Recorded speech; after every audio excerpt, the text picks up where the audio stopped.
দুনিয়াতে যে ব্যক্তি বেশি পেট পুড়ে খাবে, কাল কিয়ামতের মাঠে সে সবচেয়ে বেশি ক্ষুধার্ত থাকবে। বলেন নাউযুবিল্লাহ। খাবেন আপনি, নিজের পেটটাকে 3 ভাগ করবেন। 1 ভাগ খাবার, 1 ভাগ কি পানি, আর 1 ভাগ শ্বাস প্রশ্বাসের জন্য ফাঁকা। আর এই ব্যাপারে একটা কথা বলে দেই, শেষ জামানায় কিন্তু খাবারগুলো সব করাপ্টেড হয়ে যাবে। কি হবে? খাবার ভেজাল হবে, ভেজাল। এটার দলিল সূরা কাহাফে আছে, আমি এটা ব্যাখ্যা করব না আজকে। সূরা কাহাফে আছে, আমি ব্যাখ্যা করব না, শুধু ইন্ডিকেশন দিচ্ছি। 309 বছর ঘুমিয়েছিলেন আসহাবুল কাহফ। কত বছর? 309 বছর ঘুম থেকে উঠেই তারা প্রথম যে অনুভবটা করেছেন সেটা হলো তারা ক্ষুধার্ত। তারা কি ক্ষুধার্ত? দেখেন, 309 বছর পর যদি আপনি ঘুম থেকে ওঠেন, আপনার কাছে এই দুনিয়াটা আজীব মনে হবে, হবে না? কিন্তু ওনারা ক্ষুধার্ত, পকেটে কিছু মুদ্রা ছিল, যেই মুদ্রাগুলোর মান 309 বছরও কমে যায় নাই। কমে গিয়েছে না। এখন আপনি আপনার মুদ্রা নিয়ে ঘুমান 300 বছর, দেখেন তারপর কি হয়। কি হবে? টাকা থাকবো না যাইবো গা? আচ্ছা, তারপরে শোনেন, এরপরে উঠেই তারা বলছে ফালিয়ানজুর আইয়ুহা আজকা তুআমা, এই মুদ্রাগুলো দিয়ে বাজারে কাউকে পাঠাও, তোমাদের 9 জন 10 জনের মধ্যে একজনকে বাজারে পাঠাও। ফালিয়ানজুর, সে যেন বাজারে গিয়ে দেখে আইয়ুহা আজকা তুআমা, কোন খাবারটা পবিত্র খাবার, ফ্রেশ খাবার। ঘুম থেকে উঠেও ফ্রেশ খাবারের দিকে তাদের নজর কেন? আর এই সূরা আপনাকে দাজ্জালের ফিতনা থেকে বাঁচাবে কেন? আর দাজ্জালের যুগেই বা সব, দাজ্জালের শাসনের যুগে সব খাবারগুলো আস্তে আস্তে ম্যানুফ্যাকচার্ড এবং ভেজাল হচ্ছে কেন? এগুলোর মধ্যে মিল আছে না? তার মানে যত জামানা শেষের দিকে যেটা থাকবে, খাবারের ভেজাল তত বাড়তে থাকবে। এই সময় আপনাকে অবশ্যই ফ্রেশ খাবার খুঁজে খুঁজে বের করতে হবে। খাবার আগে মানুষ খেত, খাবারের মধ্যেই চিকিৎসা ছিল, তাই না? রোগের আরোগ্য ছিল। এখন সেই খাবার খেয়ে মানুষ অসুস্থ হয়ে যাচ্ছে। বুঝতে পারছেন না? খাবারের মধ্যে থাকে উপাদান, ভালো উপাদান, যে উপাদানগুলো পেটের ভিতরে গেলে, শরীরে গেলে শরীরটা সুস্থ হয়। এখন সেই খাবার খেয়েই মানুষ অসুস্থ হয়ে যাচ্ছে। এটা কোন হাদিসের সাথে মেলে জানেন? আনতালিদাল আমাতু রাব্বাতুহা, দাসী তার মনিবকে জন্ম দিবে। দাসী মনিবকে জন্ম দিবে মানে হচ্ছে সমাজের ন্যায় অন্যায়, হক বাতিল, সত্য মিথ্যার মানদণ্ড উল্টে যাবে। যেটা ভালো সেটা হয়ে যাচ্ছে খারাপ, খারাপটা হচ্ছে ভালো। সমাজে সত্যবাদী ব্যক্তি হয়ে যাচ্ছে মিথ্যাবাদী, মিথ্যাবাদীকে মানুষ সত্যবাদী বলা শুরু করেছে। আমানতদার ব্যক্তি হয়ে যাচ্ছে খেয়ানতকারী, খেয়ানতকার ব্যক্তিগুলো আমানতদার হয়ে যাচ্ছে। সমাজের সবচেয়ে ভালো মানুষকে মানুষ খারাপ বলছে, সবচেয়ে খারাপ মানুষকে খুব ভালো বলছে। উল্টে যাচ্ছে, খেয়াল করে দেখেন, উল্টে যাচ্ছে।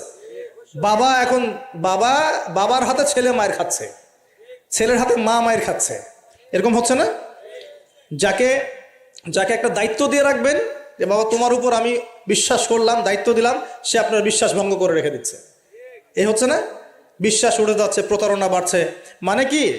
মানুষ আল্লাহ পাকের হালালগুলোকে হারাম করে নিচ্ছে, হারামগুলো হালাল করে নিচ্ছে। বুঝতে পারছেন না মনে হয়? হালালগুলোকে মানুষ আস্তে আস্তে হারাম করতেছে, হারামগুলোকে আস্তে আস্তে হালাল করতেছে। এটা হচ্ছে না? হচ্ছে। খুব খেয়াল করেন। তো এখানে খাবার খেয়ে আপনার উপকার পাওয়ার কথা, খাবার খেয়ে আপনি অসুস্থ হয়ে যাচ্ছেন। উল্টা হচ্ছে, উল্টা চলতেছে দুনিয়া। দুনিয়া কি চলছে? উল্টা। ছেলে পড়ছে মেয়ের পোশাক, মেয়ে পড়ছে ছেলের পোশাক। আজ বলতে কি শুধু নামাজ রোজা হজ জাকাত না, জীবনের সব কাজ? এই একটা জিনিস যদি বুঝতে পারি, আমাদের আজকের ওয়াজ সফল ইনশাআল্লাহ।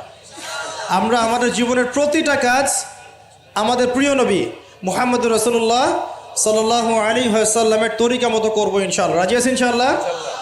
তাহলে এখন বলেন, 5 ওয়াক্ত নামাজ নবীর তরিকায় পড়া যাবে তো ইনশাআল্লাহ?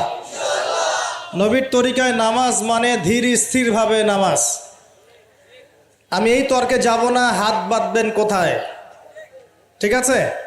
ওই তর্ক সবাই করে না, ওই তর্ক সবাই করে না। এই মাসআলাগুলোকে নিয়ে যারা মুফতি আছেন তারা কথা বলেন, আমি মুফতি নই। অতএব এই মাসআলাগুলোকে নিয়ে আমি আপনাদের সাথে কোনো কথা বলছি না। আমি বলছি আপনাদেরকে, নামাজ প্রতিষ্ঠা করা, কায়েম করার মানে হচ্ছে নামাজটা হতে হবে নবীর মতো খুশু খুজুতে। খুশু খুজু কি জিনিস? নামাজটা ধীর স্থিরভাবে হবে। নামাজে কি পড়ছি সেটা বোঝার চেষ্টা করতে হবে।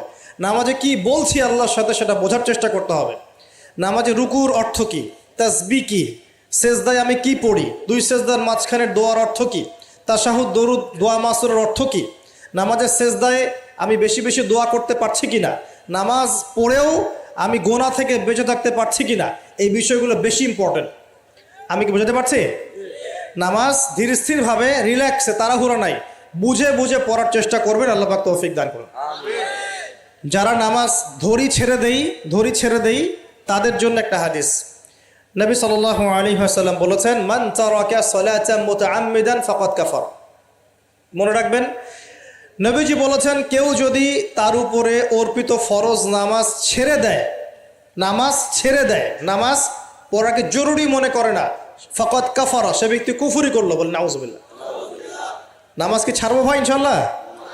আল্লাহ পাক আমাদের সবাইকে 5 ওয়াক্ত নামাজি বানিয়ে দেন, বলি আমিন। এবং রমজান মাস আসার আগেই নামাজের স্পিড আবার ধরতে হবে, পারবো তো ইনশাআল্লাহ? আল্লাহ আমাদের সবাইকে কবুল করুন, বলি আমিন।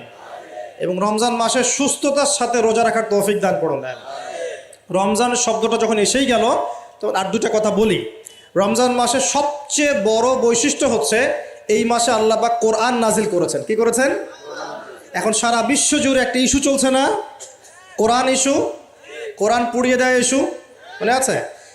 যে কোরআন পুড়িয়ে দিয়েছে, আমার দৃষ্টিতে তার চেয়ে বড় অধম সেই ব্যক্তি যে মুসলিম পরিবারে জন্মগ্রহণ করেও কোরআন তেলাওয়াত করা শেখে নাই। হয়তো আমার কথা বুঝতে পারছেন না। কোরআন একজন পুড়িয়ে দিয়েছে, যদি আমার ক্ষমতা থাকতো ওর গর্দান নামাই দিতাম, কিন্তু তার চেয়েও বড় অপরাধী আমার কাছে আছে, আমাদের চোখে আছে। কে? যে মুসলিম পরিবারে 20-30-40 বছর থেকে আছে, মুসলিম সমাজে, মুসলিম পরিবারে নামাজে যায়, ইমামদেরকে চেনে, আলেমদের সাথে সম্পর্ক আছে, এরপরেও সে কোরআন তেলাওয়াত করতে পারে না। এ বড় অপরাধী আমার কাছে। কে বড় অপরাধী? এটা লজ্জার না? একটা মুসলিম পরিবারের থেকে আমি কোরআন তেলাওয়াত করতে জানবো না, লজ্জার না? নাকি আপনারা সেই সব শায়েখ হতে যাচ্ছেন যে কোরআন তেলাওয়াতও করতে জানে না, বাহাসের জন্য ডাকে মানুষকে? দেখেন নাই? এরকম আছে না? মনে হয় যেভাবে ইসলাম পালন করা যাবে? ইসলামের জ্ঞান অর্জনের প্রথম ধাপটাই হচ্ছে বিশুদ্ধ করে কোরআন তেলাওয়াত করা শেখা। প্রথম ধাপ কি? আগে বিশুদ্ধ করে কোরআন তেলাওয়াত করা শিখতে হবে। এরপরে আসবে কোরআন হিফসের ব্যাপার, আরবি ব্যাকরণ শেখার ব্যাপার, কোরআনের তাফসীর করার ব্যাপার, হাদিসের ইবারত পড়ার যোগ্যতা অর্জন করা। আস্তে আস্তে আকীদা পড়বে, উসুলের বই পড়বে, ফিকহের বই পড়বে, তারপর এই যে আপনার কুতুবে সিত্তা পড়ে শেষ করবে। তারপরে গিয়ে সে মাশাআল্লাহ একজন দাঈ, আলেম, মুফতি, এগুলো হচ্ছে আলহামদুলিল্লাহ। তো শুরুটা কোত্থেকে হচ্ছে? কোরআন বিশুদ্ধ করে তেলাওয়াত করা। তো এই শুরুটাই যদি আমাদের ঠিক না হয়, তাহলে কি কোরআন ঘরে রেখে খালি চুমু খেলে হবে? কোরআন কি খালি চুমু খাওয়ার জন্যে? কোরআন থেকে তাবিজ লেখার জন্যে? কোরআন বাবা মারা গেলে কোরআন তেলাওয়াত করবো এই জন্যে? 40-60 দিন কোরআন তেলাওয়াত করবো এই জন্যে? কেউ মারা গেল, ব্যাস আমরা কোরআন দিয়ে একটা মাহফিল করে দিলাম, ব্যাস সব হয়ে গেল? আস্তাগফিরুল্লাহ। আল্লাহ পাক আমাদের সবাইকে যেন কোরআন তেলাওয়াত শেখার তৌফিক দান করেন। একটা চ্যালেঞ্জ গ্রহণ করেন যে আমি নিজে কোরআন তেলাওয়াত করা শিখবো, আরো 10 জনকে শিখাবো ইনশাআল্লাহ। পারা যাবে না? যদি এই একজন প্রত্যেকে যদি নিজে শিখি, আর প্রত্যেকে যদি 10 জন করে শিখাতে পারি, শোনেন, প্রত্যেকে যদি নিজে শিখি এবং নিজ নিজ পরিবার বা নিজের, আমার আন্ডারে যারা আছে, মনে করেন আপনি একজন একটা গার্মেন্টসের মালিক, আপনার আন্ডারে অনেক মানুষ চাকরি করে না? নিজে নামাজ পড়লেন, নিজে কোরআন তেলাওয়াত করা শিখলেন, আপনি যদি তাদেরকে নৈশকালীন কোরআন শেখান, সবার নেকি আপনি পাচ্ছেন না? আপনার পরিবার আছে, পরিবারে আপনি নামাজ পড়েন, এখন আপনি কোরআন তেলাওয়াত করতে জানেন, এখন আপনার মা, বোন, স্ত্রী, সন্তানদেরকে আপনি শেখালেন, এই পুরো পরিবারটা কোরআনওয়ালা হলো না? একটা সমাজের দায়িত্বশীল আমি। হ্যাঁ, চেয়ারম্যান সাহেব মনে করেন বললেন যে আমি নামাজ পড়ি, আমি কোরআন তেলাওয়াত করতে জানি, আমি এলাকার সব মানুষকে কোরআন তেলাওয়াত করা শেখাবো ইনশাআল্লাহ। পারা যাবে না? এভাবে যদি সবাই দায়িত্ব নেই, আমার বিশ্বাস 10 বছরের মধ্যে বাংলাদেশের 16 কোটি মানুষকে কোরআন শেখানো যাবে ইনশাআল্লাহ। ওই দিন আর স্লোগান তুলতে হবে না যে আল কোরআনের আলো ঘরে ঘরে চালো, অটোমেটিকলি সবার ঘরে কোরআন জ্বলে যাবে ইনশাআল্লাহ। জানবে না? এই কাজটা না করে খালি স্লোগান দিলে কাজ হবে? বলেন তো কাজ হবে? এই যে একটা আয়াতই বললাম, গায়রুল মাগদুবি আলাইহিম ওয়ালাদ-দাল্লিন, এখন তো বুঝলেন আয়াতের অর্থ কি? আল্লাহর রাসূল আমাদেরকে বলছেন তোমরা ইহুদিদের পথ অনুসরণ করো না, তোমরা নাসারাদের পথ অনুসরণ করো না। কিন্তু বাস্তবতা হচ্ছে আমার সব ক্ষেত্রেই ওদের আদর্শেই চলছে না? আপনার বিয়ে শাদী, বিয়ের আগের অনুষ্ঠান, গায়ে হলুদ, আপনার পরিবার, আপনি যে মিডিয়াগুলো দেখছেন সেই মিডিয়াগুলা, হ্যাঁ, আপনার পলিটিক্যাল সিস্টেম, সুদভিত্তিক অর্থনৈতিক সিস্টেম, তারপরে আপনার কি বলবো, দেহের পোশাক পরিচ্ছেদ, লেবাস, পোশাক, চেহারা, সুরত, সব কিছু ওদের মতো না। আমি তো দেখালাম, এমনকি বাথরুমের কমোড পর্যন্ত ওদের মতোই, তাই না? তো এখন এই একটা আয়াত বুঝলেই আপনি বুঝতে পারছেন যে আসলে সব তো উল্টা চলছে। এখন যদি পুরো কোরআনটা বুঝতে পারি, পুরো কোরআনের ৬,২৩৬টা আয়াতই বুঝতে পারি, তাহলে এই সমাজটা পরিবর্তন হতে সময় লাগবে? এই কারণেই তো কোরআন থেকে দূরে সরানোর জন্য এত পায়তারা চলছে। মানুষ চাচ্ছে, এক শ্রেণীর মানুষ চাচ্ছে বিশ্বের যে মুসলিমরা যেন কোরআন থেকে দূরে সরে যায়, কারণ তারা জানে যদি আমরা কোরআন থেকে দূরে সরে যাই আমাদেরকে শাসন করা সহজ হবে। ওই পশ্চিমারা আমাদেরকে শাসন সহজেই করতে পারবে, আর আমরা যদি কোরআনকে আঁকড়ে ধরি ওদের বাপেরও ক্ষমতা নেই আমাদেরকে শাসন করে ইনশাআল্লাহ, বরং আমরা ওদেরকে শাসন করবো ইনশাআল্লাহ।